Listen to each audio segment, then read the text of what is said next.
kami mau belajar mendengar isi hati Tuhan. Biarlah firman ini menjadi sumber kekuatan, penghiburan bagi kami semua.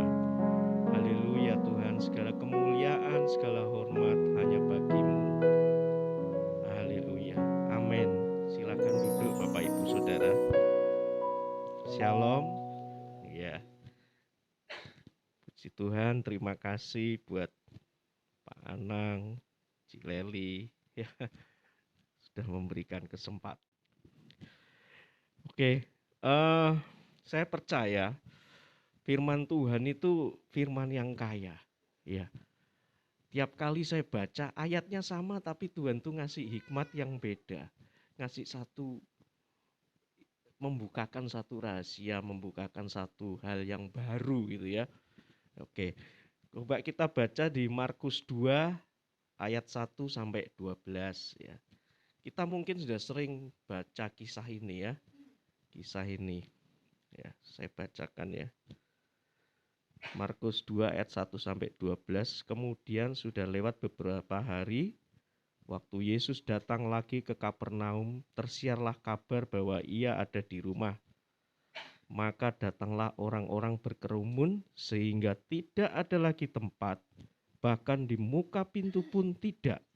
Sementara ia memberitakan firman kepada mereka, ada orang-orang datang membawa kepadanya seorang lumpuh digotong oleh 4 orang.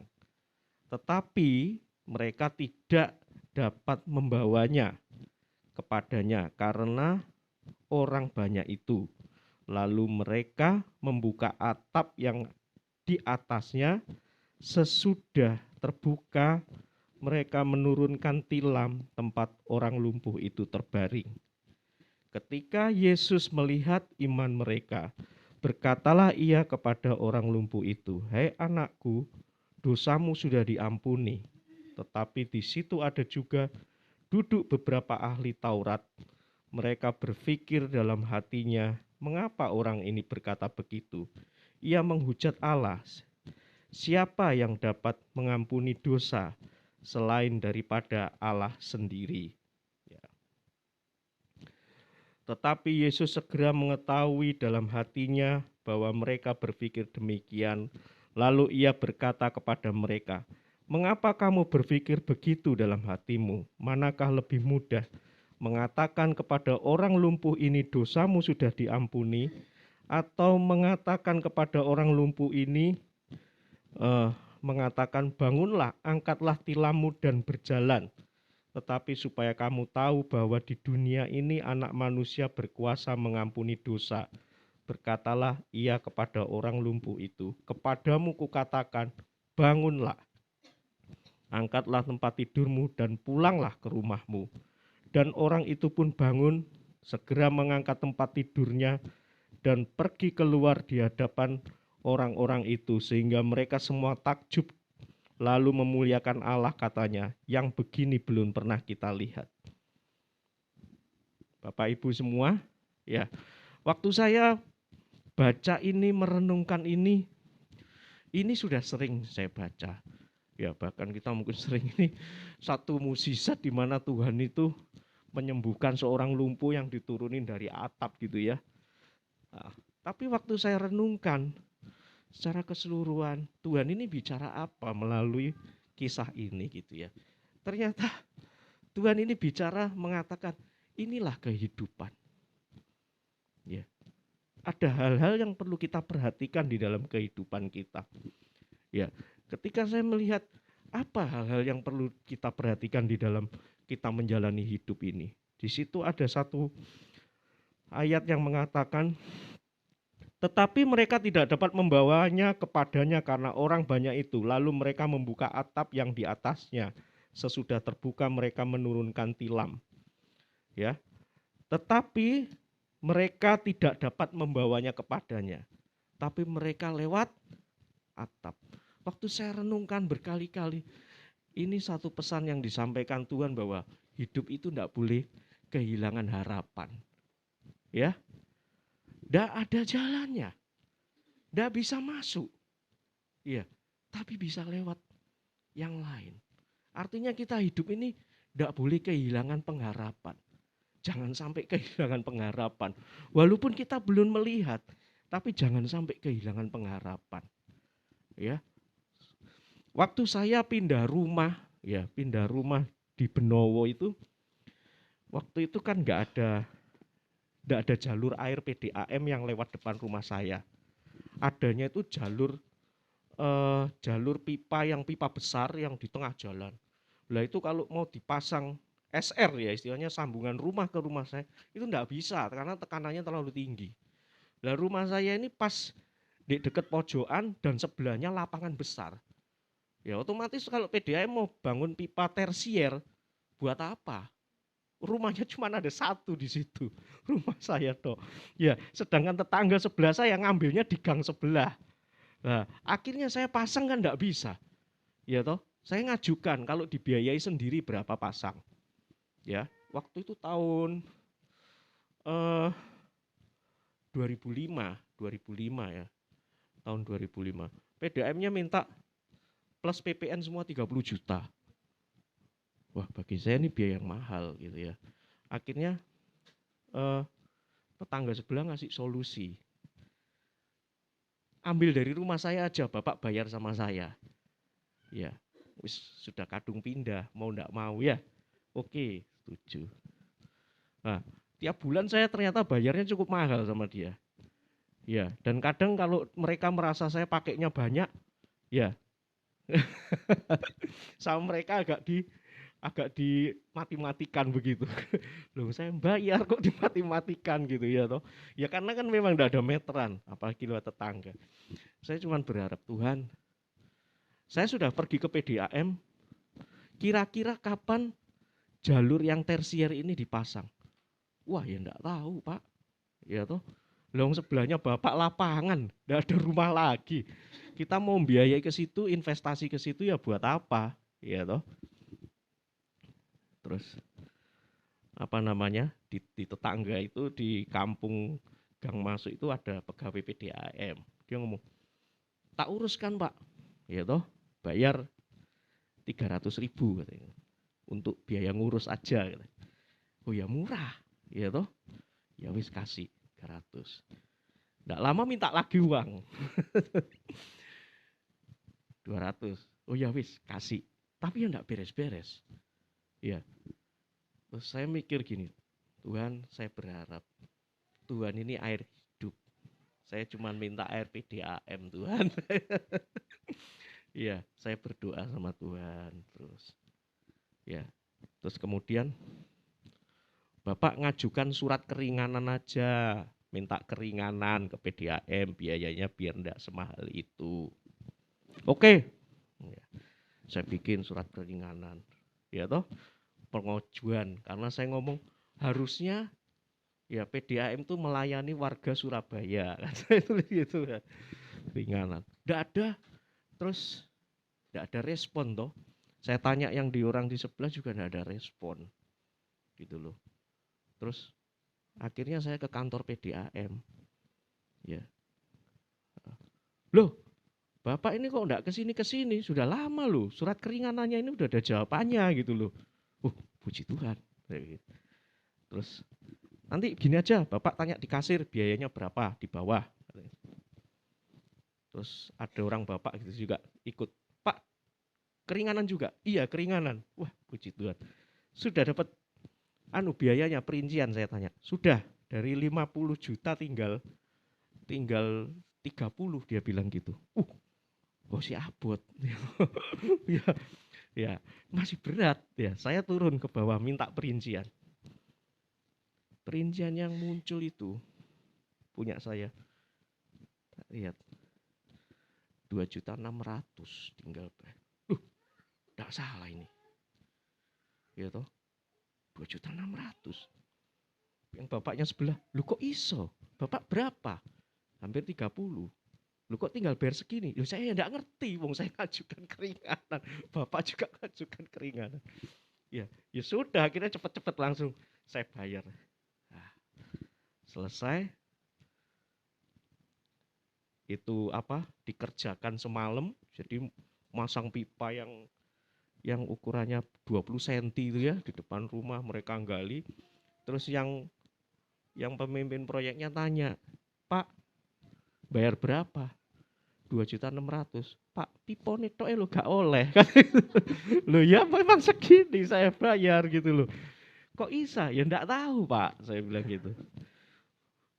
Bayar terus apa namanya? Di situ peraturannya kan karena itu proyek yang kita biayai sendiri istilahnya. Jadi nanti relokasi apa itu harus saya yang tanggung. Jadi waktu diuruk kembali itu saya yang harus normalisasi apa istilahnya jalan yang di depan rumah itu.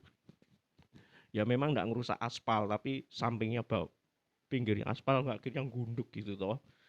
Nah, waktu itu saya punya mobil Katana, wis tak ratakno pakai mobil aja. Ternyata katananya lebih ringan daripada jadi mumbul-mumbul tapi tanahnya ndak rata. Ya toh, tetangga sebelah yang mepet kampung itu kan pipa lewat depan rumahnya juga toh akhirnya. Itu ngomel-ngomel dia. Ya, "Pak, aku gak mau tahu, Pak. Saya kan buka toko. Kalau caranya kayak gini saya ndak bisa jualan. Hari ini harus beres." Ya toh. Ya kembali berharap sama Tuhan. Tuhan, ini gimana caranya? Ya, mau nyewa bulldozer berapa biayanya? Ya toh, mau tak ratakno pakai mobil yo ndak kena. Manggil tukang yo ndak bisa padet pasti disekrok itu. Ya, terus itu kan harus dibeton. Nah, waktu saya begitu tuh tiba-tiba dari ujung sana itu mobil perata jalan tahu ya, yang weles istilahnya ya, itu lewat. Ya. Loh, kok tepak? Mau kemana orang ini? Oh, enggak ada jalan diperbaiki di sekitar sini. Lewat kelontang, kelontang, kelontang. Terus saya lihat, "Pak, bisa belok sedikit di depan rumah saya enggak?" "Oh ya, enggak apa-apa." Tak kasih uang 20.000. Dia lewat di depan rumah saya. Lewat cuman sekali lewat tok rata. Sudah, jadi hari itu selesai semua masalah. Ya, Tuhan mengajarkan, saya juga enggak ngerti. Ini luar biasa Tuhan. Ya toh, pertolongan Tuhan itu kadang-kadang kita itu enggak nyangka, ya. Saya lihat. Jadi kita enggak boleh kehilangan pengharapan dalam hidup ini. Iya. Nah, dari ini waktu saya renungkan ini, ya, 4 orang ini menurunkan temannya lewat atap. Ya, mungkin kita ngelihat cuma sekedar menurunkan saja. Tapi waktu saya renungkan, ini bicara tentang relationship. Ya, si lumpuh dan 4 temannya. Ini bicara tentang apa? Ini bicara tentang kasih, Bapak Ibu. Ya, bagaimana teman-temannya ini mengasihi orang yang lumpuh ini. Dan kalau saya mikir, ya, orang lumpuh ini punya relasi yang bagus dengan teman-temannya. Gimana dia bisa punya 4 teman yang begitu mengasihi dia? Ya, inilah hidup. Ya, miliki pengharapan. Ya, milikilah kasih. Ya, waktu saya renungkan kasih itu luar biasa. Hidup ini kayak roda gigi ya. Saya kan di pabrik kerja, saya juga teknik mesin gitu ya. Jadi hidup ini kan kayak roda gigi. Satu dengan yang lain ini kayak roda gigi. Kasih itu kayak pelumas. Sehingga dia berputar-berputar akhirnya kembali memutar kita juga. Ya toh? Dan putarannya jadi lebih bagus, lebih lancar. Milikilah kasih. Ya, kasih ini memberikan pertolongan. Kasih ini membuat hidup ini berjalan lebih baik. Kasih ini membuat kalau roda gigi itu berputar ada pelumas yang bagus, hentakan-hentakan, pukulan, gesekan itu bisa jauh lebih berkurang. Bisa menyelesaikan banyak masalah. Ya. Ini juga kesaksian juga ya. Enggak apa-apa banyak kesaksian ya. Jadi satu hari kantornya istri saya ini rukunya kan dikontrak. Sudah 5 tahun sih ngontrak ya. Jadi istri saya itu kerja di kantor, rukonya ini ngontrak. Ya. Nah, sudah 5 tahun ini kantornya istri saya ini ngontrak. Terus yang punya perusahaan tempat istri saya bekerja, daripada ngontrak terus dibeli ya rukonya ya enak ya, katanya gitu. Nah berarti kan kalau sudah ngontrak 5 tahun itu yang punya ruko sama yang bosnya istri saya kan pasti sudah kenal loh ya. 5 tahun kontrak di situ ya, kayak Cileli ini yang punya ruko ya, puji Tuhan ya. Terus kemudian saya yang punya kantor, saya ngontrak ke Cileli 5 tahun. Berarti saya sama Cileli udah kenal baik tuh, udah tahu, udah hubungan bolak-balik, sudah bolak-balik transfer duit kontrak kan gitu ya. 5 tahun. Terus kemudian mau tak beli, Cik, tak beli. Oh ya. Nah, harganya sak gini, mau ndak? Oke. Ya. Terus kemudian apa namanya? Saya nyuruh istri saya ya, istri yang kerja di situ apa namanya? Cari notaris deket-deket situ di Pondok Chandra. Oh ya, dicarikan. Kasihkan ke bosnya kasihkan ke Cileli kan gitu. Ya. Oke. Terus kemudian kan harus tanda tangan di notaris toh terakhir kalau sudah selesai ya untuk jual belinya itu toh.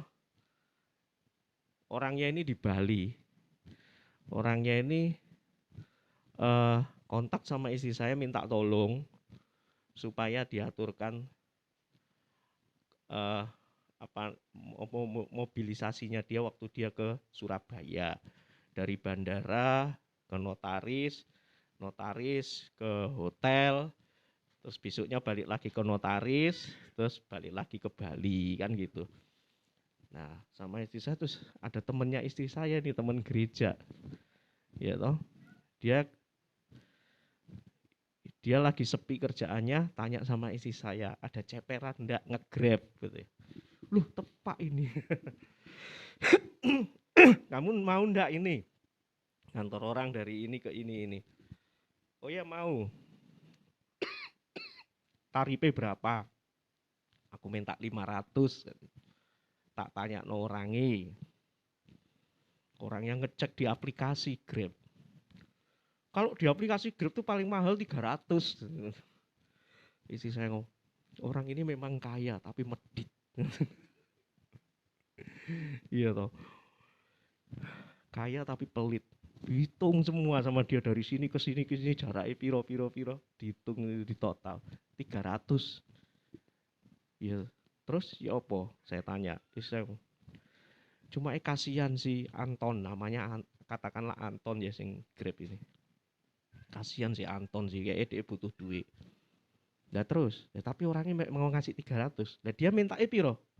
500. Itu apa sih mbok pikiri? Ya kan kurang. Lis tambah ono, saya bilang gitu. Kamu kan mau nolong si Anton. Iya. Tapi kamu juga mau nolong orang yang di Bali itu toh. Karena bapaknya kan udah tua, kalau gonta-ganti Grab takutnya kena Covid. Iya. Kasihan tuh. Berarti Bang mbok pikir pusing-pusing. Tambah ono 200 selesai. Gitu ta? Gak apa-apa. Iya. Iya enggak apa-apa.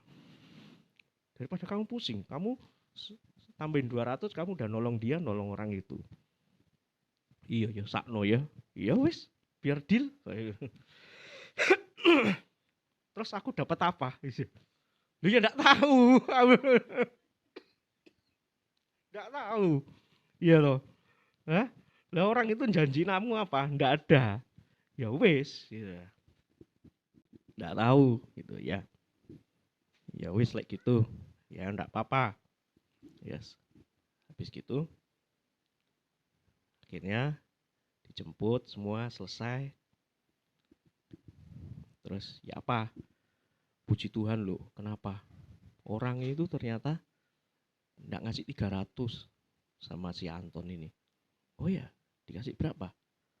Dikasih 500 sama tipnya 50, 550. Ya. Terus kamu lah jadi keluar duit. Ya enggak, sudah lebih kok. Oh ya wis ya. Terus bapaknya bilang sama aku, sing dari Bali itu bilang gini, oh nanti tak ya, tak kasih uang lelah. Ya, istri saya digituin. Uang lelah opo pikir saya gitu. Iya toh? Ya. Paling dikasih berapa? Ya dikasih 500.000 udah puji Tuhan itu, katanya gitu. Orangnya pelit banget katanya gitu. Ya, hari Sabtu ditransfer sama orangnya. Ya toh. Oh, istri saya teriak-teriak di rumah. Loh, oh, rukonya kan lakunya berapa? 1,7 M. Iya. Oh.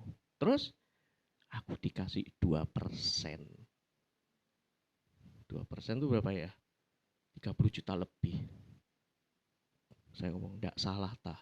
Be orangnya salah transfer, telepon mari.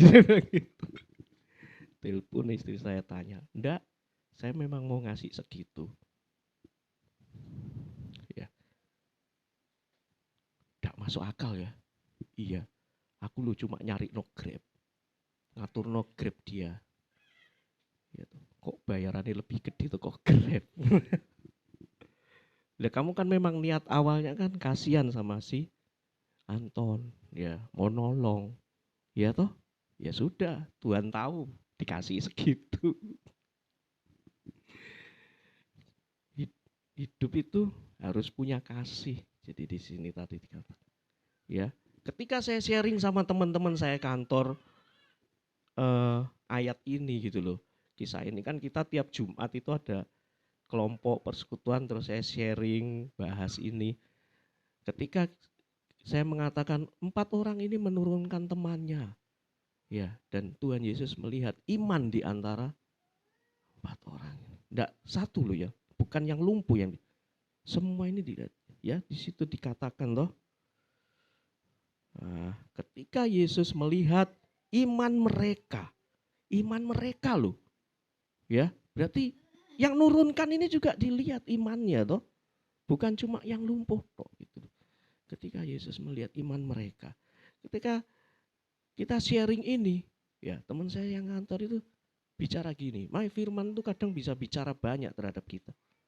Tuhan tuh mengingatkan saya belum melakukan hal yang maksimal terhadap orang yang saya injili. Saya kadang cuma nginjil, terima Yesus karepmu gak terima ya wis. Cukup sampai di situ saja. Tapi saya tidak berusaha lebih untuk menjangkau dengan segala kemampuan saya. Ya. Jadi ketika ini, iya ya, saya ini cuman baru sering nginjil tok bagikan firman. Setelah itu terima Yesus karepmu gak terima ya wis. Cuman itu aja. Enggak ada usaha yang lebih. Enggak ada usaha yang masif untuk supaya bisa orang itu menerima Injil. Nah, terus kemudian karena ini sebuah bagian dari hidup, ya ada bagian yang seperti ini. Tetapi di situ ada juga duduk beberapa ahli Taurat, mereka berpikir dalam hatinya, mengapa orang ini berkata begitu, ia menghujat Allah, siapa yang dapat mengampuni dosa selain daripada Allah sendiri. Di dalam hidup ini kita itu kadang salah, bisa salah dimengerti orang. Ya, benar enggak? Disalah mengerti itu enggak enak. Ya. Kalau sudah disalah mengerti itu kadang kita pengen menjelaskan, tapi orangnya enggak ngerti-ngerti. Gitu ya toh. Suatu hari saya naik mobil berangkat kerja sama istri saya lewat jalan kecil. Nah, di jalan kecil tuh ada orang tuh bawa gerobak. Dorong gerobak gitu loh ya. Narik gerobak gini loh. Kan ya pelan. Saya nyalip juga enggak bisa karena jalannya kecil. Ya toh. Mau enggak mau ya harus di belakangi toh. Ya saya di belakangnya persis. Nah, saya berusaha enggak ngebel. Sojok dibel percuma. Iya toh, kamu bel orangnya mau minggir kemana? Kamu bel orangnya juga enggak bisa lari, wong itu gerobaknya ya berat. Wes biar diikuti pelan-pelan di belakangnya sampai kita bisa mendahului. Tapi yang parah apa? Yang di belakang saya itu loh. Sepeda motor ngebel-ngebel. Dun dun dun dun dun dun ya. Ya saya tenang aja, ya toh, enggak isa kok mau gimana? Gitu loh. Tapi setelah lewat jalan agak besar, saya bisa nyalip. Tahu enggak orang yang narik gerobak itu? ngelihat mobil saya sambil mukanya nggak enak. Dipikir saya ngebel-ngebel. Padahal bukan saya yang ngebel. Belakangku yang ngebel. Gitu. Nggak enak. Terus saya ngomong sama istri saya, perlu ndak ya kita turun terus ngomong sama orang itu, Pak, bukan saya ngebel. Perlu ndak? Karena disalah mengerti itu ndak enak loh. Iya. Rasa kok yuk gak perlu ya, gak usah. Iya, Bapak Ibu ya. Jadi dalam kehidupan itu kadang orang itu bisa salah mengerti sama kita. Iya. Jadi waktu saya renungkan ini tadi, Tuhan tuh mengingatkan kita untuk satu kehidupan. Ini belajar tentang satu kehidupan di sini. Kita tidak bisa hidup sendiri. Kita hidup butuh orang lain. Orang lain butuh kita butuh orang lain. Ada kasih. Tuhan ajarkan kasih tanpa syarat. Kenapa sih Tuhan kok kasih tanpa syarat? Ya toh. Jawabannya gampang. Ada di Yohanes 15. Ya, Yohanes 15 itu kan ada 3 perikop di situ. Apa? Pokok anggur yang benar, terus tentang kasih, terus apalagi tentang ini, coba kita lihat ya. Yohanes 15. Ini kan perikop yang pertama mengenai pokok anggur yang benar, kedua perintah supaya saling mengasihi, ketiga dunia membenci Yesus dan murid-muridnya. Ya. Yohanes 15 ayat 25. Tetapi firman yang ada tertulis dalam kitab Taurat mereka harus digenapi. Mereka membenci aku tanpa alasan. Loh, Bapak Ibu, membenci itu enggak perlu alasan. Ya. Membenci itu tanpa syarat. Nah, untuk mengalahkan membenci tanpa syarat kita pakai kasih, pakai syarat. Tidak bisa. Untuk mengalahkan membenci tanpa syarat kita harus pasti pakai juga kasih tanpa syarat. Ya loh. Saya bisa aja tidak suka sama Cik Leli. Lu alasannya apa? Ya tidak suka aja. Gak pakai syarat kok. Saya tidak senang sama orang itu. Kenapa? Gak tahu ya. Pokoknya tidak senang. Orang bisa terima kok itu. Yaitu haknya dia membenci. Orang bisa terima. Nah, kalau kita kasih pakai syarat, ngalahkan membenci tanpa syarat, ya enggak ada ceritanya, enggak bisa selesai.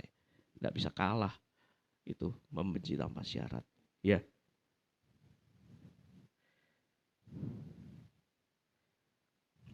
Jadi kita diingatkan kita harus belajar untuk mengasihi orang lain. Ya. Jadi dalam hidup ini jangan kehilangan apa? Pengharapan. Kemudian dalam hidup ini jangan kita tidak memiliki kasih. Dalam hidup ini kita membutuhkan orang lain juga membutuhkan kita. Ya. Amin Bapak Ibu.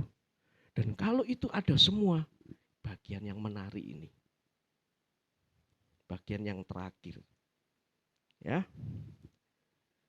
Dan orang itu pun bangun segera mengangkat tempat tidurnya dan pergi keluar di hadapan orang-orang itu. Sehingga mereka semua takjub lalu memuliakan Allah, katanya, yang begini belum pernah kita lihat. Apa yang belum pernah kita lihat dalam hidup kita? Banyak. Apa yang kau ingin lihat dalam hidup kita? Banyak. Saya belum melihat pemulihan di dalam keluarga saya. Saya belum melihat Tuhan memberkati saya. Saya belum, masih banyak tuh. Tapi pengen gak kita lihat itu semua dalam hidup kita? Saya pengen melihat pemulihan di dalam hubungan saya. Saya pengen melihat pemulihan di dalam ekonomi, di dalam pelayanan. Saya pengen melihat anak-anak saya bertumbuh, melayani Tuhan. Anak saya 2, satu laki yang besar, yang perempuan yang kecil. Ya, yang kecil dulu waktu masih bayi sering digangguin sama Jose. Nggak ingat mungkin. Jose paling gemes sama anaknya Cileli ini ya. Nah, yang besar ini waktu kecil saya leskan musik. Saya pengen dia melayani nanti musik di gereja. Saya pengen leskan musik ya. Wis, mau musik apa? Piano, ya, leso piano. Habis piano apa? Gitar. Bosen. Biola, biola. Wak, wak, wak, sampai sakit telinga saya. Iya loh, wes. Akhirnya ditinggal semua. Terakhir suling. Wes, ya wes, enggak apa-apa. Pokoknya nanti ngelayani di gereja. Ya, wes. Akhirnya enggak mau semua sudah. Wes, wes main alat musik ya, enggak mau semua. Wes, sing ini separuh isa, sini enggak isa. Wes sembuh. Ya toh. Saya cuma tetap doa sama Tuhan, Tuhan, saya pengen anak saya bisa ngelayani di gereja, ya toh, minatnya bertumbuh.